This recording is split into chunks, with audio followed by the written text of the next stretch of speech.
গল্পের শুরুতে ইউন আর জোকে দেখানো হয় ওরা দুজন গার্লস স্কুলে পড়তো, যার কারণে ওরা রোমান্স আর প্রেম এগুলো কি তেমন একটা বুঝতো না, বুঝতে পারে মুভি দেখে, একদম আমার মতো। তবে এখন আমি অনেক কিছু জানি।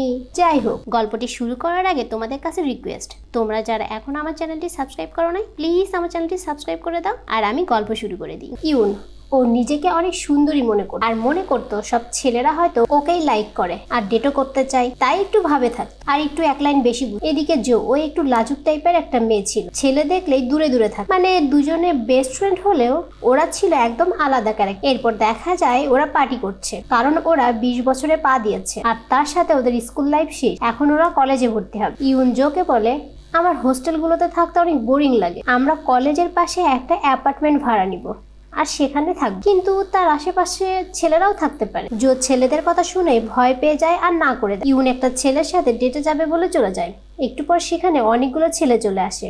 জো তো অনেক নার্ভাস হয়ে যায়, তারপরেও তার পাশে আবার বন নামে একটা ছেলেও বসে পড়ে, এতে তো ও অনেক নার্ভাস হয়ে যায়, অনেক বেশি ড্রিঙ্ক করে। সকালে ঘুম ভাঙলে ইউনোকে একটা ফটো দেখিয়ে বলে, তুমি কাল সারা রাত বনের সাথে ছিলে, হয়তো তোমাদের মধ্যে অনেক কিছু হয়েছে যা একদমই ঠিক হয়নি। এটা শুনে জো তো অনেক নার্ভাস হয়ে যায়। ঠিক তখনই বন জোকে একটা মেসেজ করে। দেখা যায় কাল রাতে জো অনেক ড্রিঙ্ক করার কারণে বন ওকে ওর বাড়িতে নিয়ে যায় আর বলে, এখানে আমার একটা অ্যাপার্টমেন্ট আছে আর আমি সেটা ভাড়া দিতে চাই। তখন জো বলে, ও আচ্ছা, তাহলে আমরা তো বাসা খুঁজছি, আমরা তোমার অ্যাপার্টমেন্টটা ভাড়া নিতে পারি। এটা বলে ও ড্রিঙ্ক করার কারণে ভাড়া নেওয়ার জন্য যে পেপারস থাকে সেগুলোতে তো সাইনও করে ফেলে আর সাথে একটা সেলফিও উঠায়। দেখা যায় বন ওকে মেসেজ করে বলেছে দেখা করার জন্য, আসলে বন ওকে ওর বাসাটা দেখাতে চায়। ইউন বলে, ও নিশ্চয়ই তোমার সাথে ডেট করতে চায়, সেজন্য দেখা করতে বলেছে। কি আর করার, জো তো অনেক ভয় পেয়ে চলে আসে আর কাল রাতের জন্য বনকে সরি বলে, সবকিছু বুঝিয়ে বলে। বন জোকে দেখে কিছুই বুঝতে পারছে না, কাল রাতে মেয়েটা একরকম ছিল আর আজ মেয়েটা অন্যরকম। তারপর বন জোকে সবটা খুলে বলে যে সে আসলে তার বাসাটা ভাড়া নেওয়ার জন্য পেপারসে সাইনও করে ফেলেছে। এটা শুনে জো তো শক, মানে ও তো ছেলেদের আশেপাশেই থাকতে চায় না আর এদিকে ও বাসা ভাড়ার জন্য সাইন করে ফেলেছে। এরপর জো বনকে সরাসরি না করে দেয়, বলে, আমি তোমার অ্যাপার্টমেন্ট কিছুতেই ভাড়া নিতে পারবো না, কাল আমি ড্রিঙ্ক করেছিলাম তাই হয়তো সাইন করেছি। এটা বলে ও চলে যাবে, কিন্তু বন ওকে বোঝানোর জন্য ওর সামনে চলে আসে আর হাত ধরে বোঝানোর চেষ্টা করে। বন জোর হাত ধরার কারণে জো তো অনেক নার্ভাস হয়ে যায় আর ধাক্কা দিয়ে ওকে ফেলে দেয়। ফেলে দেওয়ার কারণে বন অনেক ব্যথা পায়। তারপর অনেক লম্বা একটা লিস্ট ধরিয়ে দিয়ে বলে, এই টাকাগুলো তোমাকে শোধ করতে হবে।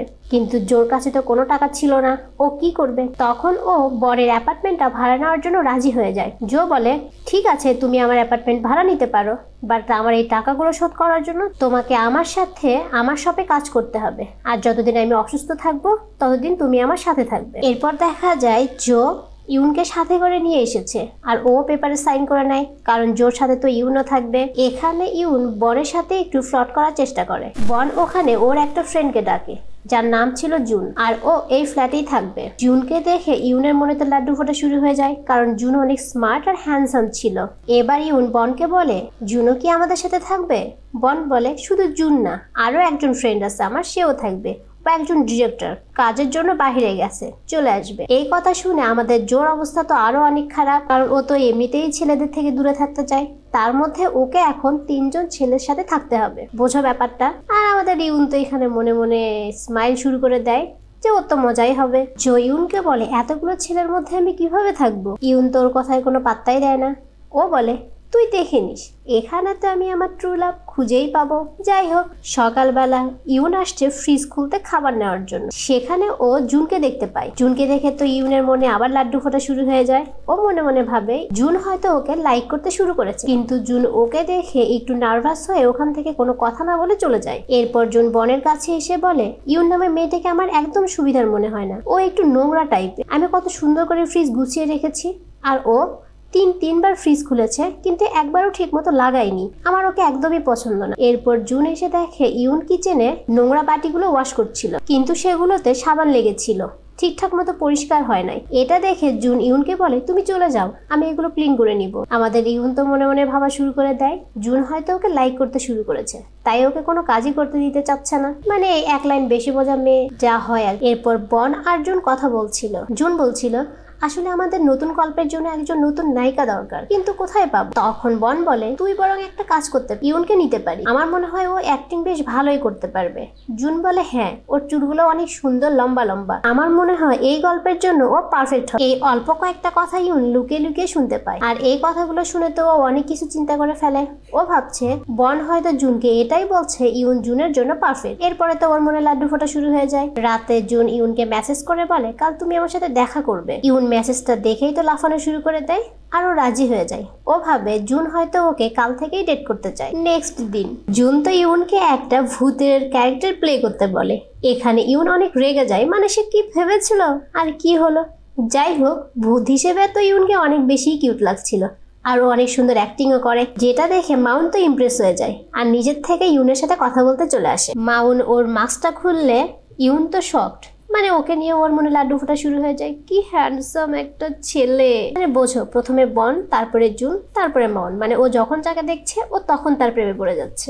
এদিকে জোকে দেখা যায় ও সেলিব্রিটি জাং এর অনেক বড় একটা ফ্যান ছিল, আর ও জাংয়ের একটা টেডি ফিগারও কিনে এনেছিল। ও ওই পুতুলটা অনেক যত্ন করে রেখে চলে যায়, সেখানে বং চলে আসে। বন ওর ভাঙা হাত দিয়ে পুতুলটা ধরলে পুতুলটা পড়ে ভেঙে যায়। এটা দেখে জো তো ব্ল্যাঙ্কেটের মধ্যে ঢুকে অনেক কান্না শুরু করে দেয়। বন এবার নিজেকে অনেক বড় অপরাধী মনে করছে, কারণ মার্কেটে এই পুতুলটা এক পিসি ছিল, যার কারণে ও কিনতেও পারছিল না। এরপর ও গ্লো দিয়ে পুতুলটা জোড়া লাগানোর চেষ্টা করে, কিন্তু ও ব্যর্থ হয়ে যায়। এটা দেখে জো তো আরো অনেক বেশি কান্না শুরু করে দেয়। পরের দিন জো মন খারাপ করে কাজ করছিল, সেখানে হঠাৎ জাং নামে একটা কাস্টমার চলে আসে। কাস্টমারের নাম শুনেই জো তো অনেক ইমোশনাল হয়ে যায় আর কান্না শুরু করে দেয়। পন তো কিছুই বুঝতে পারছিল না কি করবে। লাকিলি সেখানে সেলিব্রিটি জাং চলে আসে। এটা দেখে বন তাড়াতাড়ি জোকে নিয়ে আসে। জো সরাসরি সেলিব্রিটি জাংকে দেখে তো সেন্সলেস হয়ে পড়ে যায়। এরপর বন ইউনের থেকে জানতে পারে জো আসলে ছেলেদের কতটা বেশি ভয় পায়। এটা শোনার পর বং মনে মনে ভাবে এতদিন জো অনেক বেশি কষ্ট করে ওর সাথে কাজ করছিল, তখন বনের একটু খারাপ লাগে। এদিকে ইউন এখনো জুনের ওপর অনেক রেগে আছে সেই ক্যারেক্টারের জন্য। ওরা দুজন তো ঝগড়াই করছিল, সেখানে মাউন চলে আসে আর ইউনের পক্ষ নিয়ে কথা বলে। তখন জুন চলে যায়। মাউন ইউনের পক্ষ নিয়ে কথা বলা ইউনের মনে তো আবার লাড্ডু ফোটা শুরু হয়ে যায়। সে আবার মাউনকে নিয়ে তার ইমাজিনেশনে চলে যায় আর অনেক কিছু চিন্তা করতে থাকে। এদিকে দেখা যায় বন জোকে শিখাচ্ছিল কিভাবে ছেলেদের সাথে কথা বলতে হয়, মিশতে হয়, কারণ আর কিছুদিন পর ওদের শপে সুপারস্টার জাং আসবে একটি শুট করার জন্য। যদি সে ঠিক মতো কথা বলতে না পারে তাহলে কি করে হবে। অবশেষে জো অনেক চেষ্টার পরে সে নিজের ভিতরে কনফিডেন্স খুঁজে পায়। ফাইনালি সেই দিন চলে আসে জাং ওদের শপে। এবার জো জাংকে দেখে একদমই নার্ভাস হয়ে যায়নি। ও তো জাংয়ের সাথে অনেক সুন্দর করে কথা বলছিল আর সাথে একটা সেলফিও তুলে ফেলে। আর বং এটা দেখে জোকে বেস্ট অফ লাক বলে। সেলিব্রিটি জাং আর জো কথা বলছিল। জো বলে তুমি তো এখানে শুটের জন্য এসেছো, তাহলে শুট কেন করছো না? আসলে আমি এখানে শুটের জন্য আসিনি, তোমার ফ্রেন্ড বং আমাকে রিকোয়েস্ট করে এখানে নিয়ে এসেছে যে এখানে আমার অনেক বড় একটা ফ্যান রয়েছে আর তার সাথে আমাকে দেখা করাতে চাইও। তখন জো বুঝতে পারে বং ওর জন্যই এসব করেছে, যার কারণে জো পরে বংকে থ্যাঙ্কস বলে আর দুজনে অনেক ভালো ফ্রেন্ড হয়ে যায়। এরপর দেখা যায় ইউন মাউনের সাথে ঘুরতে যাওয়ার জন্য বেরোচ্ছে। ঠিক তখনই জুন চলে আসে আর ওকে একটা ভ্যাকুয়াম ক্লিনার ধরিয়ে দিয়ে বলে যাও বাইরে ঘুরতে না যেয়ে আগে রুমগুলো পরিষ্কার করে নাও। এতে তো আমাদের ইউন জুনের ওপর আরো অনেক রেগে যায়। এরপর দেখা যায় রাতে ইউন মাউনের সাথে কথা বলছিল, একটু পটানোর চেষ্টা করছিল, কিন্তু ওখানে জুনও বসা ছিল। ও বারবার ওদের কথার মধ্যে ঢুকে যাচ্ছিল, যার কারণে ইউন জুনের উপর আরো অনেক রেগে যাচ্ছিল। আসলে এই সবকিছু জুন বুঝতে পারছিল যে ইউন মাউনকে পটানোর চেষ্টা করছে। এরপর জুন ইউনকে বোঝানোর চেষ্টা করে আসলে মাউন ওকে কখনোই লাইক করবে না। জুন বলে তুমি যেটা ভাবছো সেটা ঠিক না, মাউন তোমাকে কখনোই লাইক করবে না, তুমি ওর টাইপেরই না। এটা শোনার পরে ইউন তো অনেক রেগে যায়। তখন জুন বলে এখানে রেগে যাবার কি আছে, যেটা সত্যি সেটা বলেছি। ইউন বলে তুমি বলছো আমি ওর টাইপেরই না, আর এটা শোনার পরে আমি রেগে যাব না, এটা হতে পারে কখনো? ইউন বলে আমার মতো এত কিউট একটা মেয়ে আর তাকে কেউ লাইক করবে না, এই কথা শোনার পর আমি রাগ করবো না? জুন বলে এগুলো ছোটখাটো বিষয়ে রাগ করার কি আছে, আমি তো এগুলো মাথাতেই নিই না। এটা শোনার পর থেকে ইউন তো জুনের পিছনে লেগে যায়, ওকে রাগানোর জন্য বিভিন্নভাবে বিভিন্ন রকমের কাজ করতে থাকে। কখনো ওর জুতার ফিতাগুলো একসাথে বেঁধে রাখে, কখনো ওয়াশরুমে গেলে লাইট অন অফ করতে থাকে, এমনকি ও মুভি দেখতে বসলে গল্পগুলো আগে থেকেই বলে দেয়। জুন ভিতরে ভিতরে রেগে যাচ্ছিল ঠিকই, কিন্তু ইউনকে কিছুই বুঝতে দিচ্ছিল না, যার কারণে ইউন তো নিজেই অনেক রেগে যাচ্ছিল। পরের দিন সকালবেলা জুন ঘুম থেকে উঠে দেখে ও যে ব্রাশ দিয়ে দাঁত ব্রাশ করে ইউন সেই ব্রাশ দিয়ে ওর পা ব্রাশ করছে। এইবার জুনের রাগ দেখে কি, ও তো অনেক বেশি রেগে যায়। আসলে এই কাজটা ইউন না জেনেই করেছিল, ও জানতো না এটা ওর দাঁত ব্রাশ করার ব্রাশ। এরপর দেখা যায় মাউন বলছিল, আসলে আমি একদিন অনেক বড় সেলিব্রিটি হব আর সাথে একজন K-pop স্টারও হব, যার কারণে ও বলে চলো আজ সবাই মিলে আমরা একটা বারে পার্টিতে যাই। সবাই রাজি হয়, কিন্তু আমাদের জো ও এর আগে কখনো এই ধরনের পার্টিতে যায় নাই, যার কারণে ইউন ওকে অনেক বেশি সুন্দর করে সাজিয়ে দেয়। পার্টিতে ইউনের সাথে জো চলে আসে। এখানে জোকে অনেক বেশি সুন্দর লাগছিল, যেটা দেখে বং তো ফিদা হয়ে যায়। বারে সবাই মিলে অনেক মজা করছিল, কিন্তু আমাদের জুন ও সেখানেও কাজ নিয়ে ব্যস্ত ছিল। দেখা যায় জুন অনেক ড্রিঙ্ক করেছে, যেহেতু ও নোংরা একদমই পছন্দ করতো না, তাই বারে পড়ে থাকা ময়লাগুলো ও একা ক্লিন করছিল। এটা দেখে বারের লোকজন এসে ওকে এখান থেকে বের করে নিয়ে যায়, কিন্তু আমাদের ইউন সেটা দেখে পেছন পেছন চলে আসে। এখানে তো দুজনে অনেক ঝগড়াই করছিল, কিন্তু তার পাশাপাশি ইউন জুনের অনেক খেয়ালও রাখছিল। এদিকে জো আর বং পার্টিতে অনেক মজা করছিল। হঠাৎ সেখানে জেনি নামে একটা মেয়ে চলে আসে। সে তো বংয়ের সাথে ফ্রড করার চেষ্টা করছিল। জেনি ছিল মিউনের ছোট বোন। ও যখন বংয়ের কাছাকাছি আসার চেষ্টা করছিল, তখন আমাদের জো অনেক বেশি রেগে যাচ্ছিল। ওর মনে হচ্ছিল জেনি ওর কাছে থেকে বংকে কেড়ে নেওয়ার চেষ্টা করছে, মানে ওর মনে হচ্ছিল ও হয়তো বংকে ভালোবেসে ফেলেছে, যার কারণে ওর মনে অনেক দুঃখ হয়। আরো অনেক বেশি ড্রিঙ্ক করা শুরু করে দেয়। আর অনেক বেশি ড্রিঙ্ক করার কারণে ও তো পার্টিতে অনেক বেশি মাতলামো করছিল, যেটা দেখে বং ওকে কাঁধে করে নিয়ে বাড়ি চলে আসে।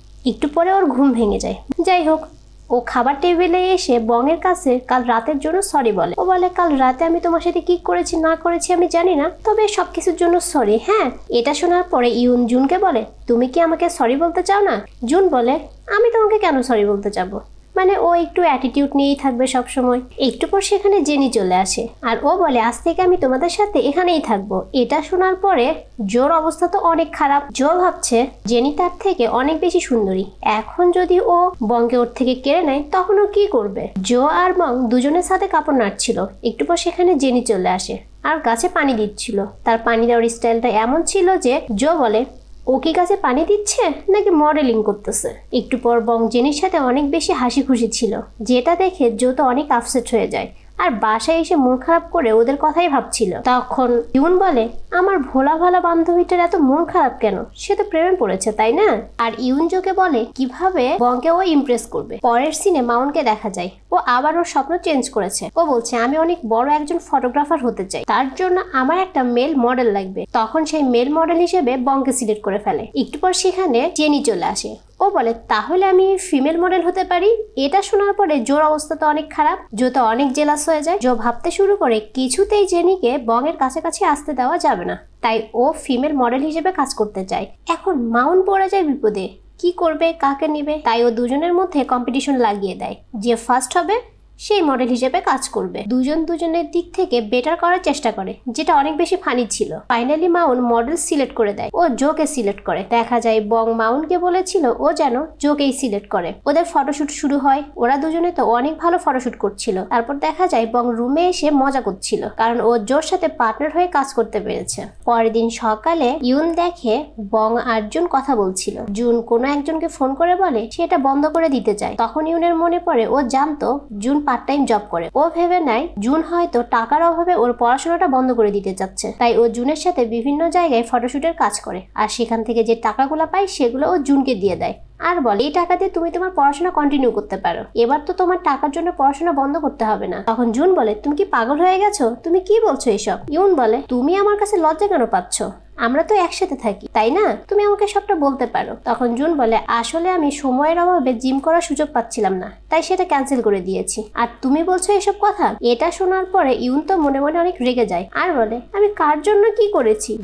এদিকে দেখা যায় জো 2টা মুভির টিকিট কিনেছে। ও বংয়ের সাথে মুভি দেখতে যাবে এই জন্য। জো বংয়ের কাছে এসে মুভি দেখার কথা বলবে, তখন দেখে বংয়ের রুম থেকে জেনি বের হচ্ছে।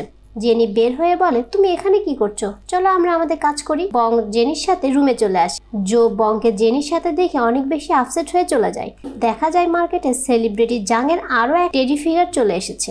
বং ইংলিশে অনেক উইক হওয়ার কারণে জেনির থেকে হেল্প নিচ্ছিল। জেনি বলে, আমি তোমাকে হেল্প করতে পারি, তবে তার বিনিময়ে তুমি কাল আমার সাথে ডেটে যাবে। বং রাজি হয়ে যায়। পরের দিন রাতে জেনি আর বং ডেট করে বাসায় ফিরছিল। জেনি জোকে দেখে ওকে একটু রাগানোর চেষ্টা করে, অনেক রকম কথা বলে। এতে জো অনেক আপসেট হয়ে রুমে চলে আসে আর চুপচাপ শুয়ে শুয়ে ওদের কথাই ভাবছিল। ইউন জোর এমন অবস্থা দেখে ওর খুব খারাপ লাগছিল। একটু পরে জোর কাছে একটা ফোন আসে, হোস্টেল থেকে ফোন করেছে, একটা রুম ফাঁকা হয়েছে, সেখানে ওরা চাইলে উঠতে পারে। এতে দুজনে অনেক খুশি হয়ে যায় কারণ ওরা আবার হোস্টেলে ব্যাক করবে। এরপর দেখা যায় ওরা দুজনে ওদের ব্যাগ গোছাচ্ছিল আর ওদের চলে যাওয়ার কথা শুনে বং এর অনেক মন খারাপ হয়ে যায়। বং তো বসে বসে জোর সাথে কাটানোর সময়গুলো মনে করছিল। জো চলে যাবে এটা ভেবে তো পাগলের মতো করতে থাকে।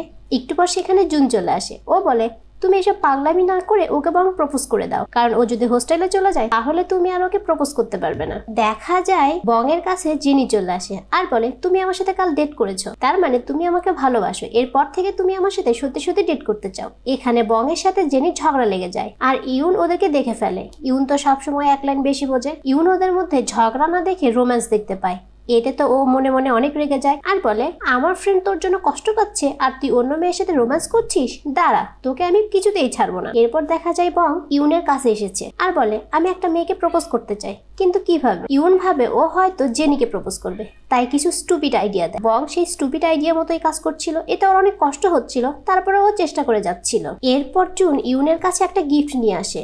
ইউন বলে, আমি চলে যাব সেটা বংও জানে, কিন্তু বং তো আমাকে কোনো গিফট করলো না, তুমি কেন আমাকে গিফট করছো? তার মানে কি তুমি আমাকে ভালোবাসো? এই কথা শোনার পর জুন কোনো কথা বলে না, চুপচাপ চলে যাচ্ছিল আর মনে মনে স্মাইল করছিল। ওর স্মাইল করা দেখে বোঝা যায় ও সত্যি সত্যি ইউনকে ভালোবেসে ফেলেছে। এরপর ইউন জেনির থেকে জানতে পারে ও আর বং শুধুমাত্র ভালো ফ্রেন্ড, আর কিছুই না, আর বং তো জোকে ভালোবাসে।